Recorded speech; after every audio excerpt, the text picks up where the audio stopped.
মনিরুল ইসলামকে ওনার বক্তব্য রাখার জন্য অনুরোধ করছি। মনির হোসেনকে।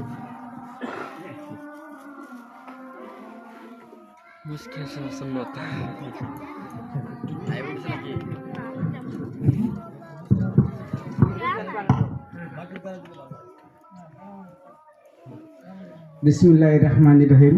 সম্মানিত উপস্থিতি, আসসালামু আলাইকুম।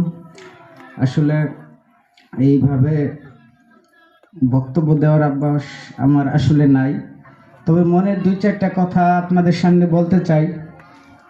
বর্তমানে তথ্য প্রযুক্তির যুগে যদিও বই পড়ার অভ্যাসটা আমাদের কিছু কম, কিন্তু তরুণ প্রজন্ম যেন একেবারেই বই থেকে হারিয়ে না যায়, সেই জন্য আমাদের ছোট একটা উদ্যোগ বাইতুল হিকমা ইসলামী পাঠাগার প্রতিষ্ঠাকাল থেকে শুরু করে আজকে এই পর্যন্ত আমরা আসছি।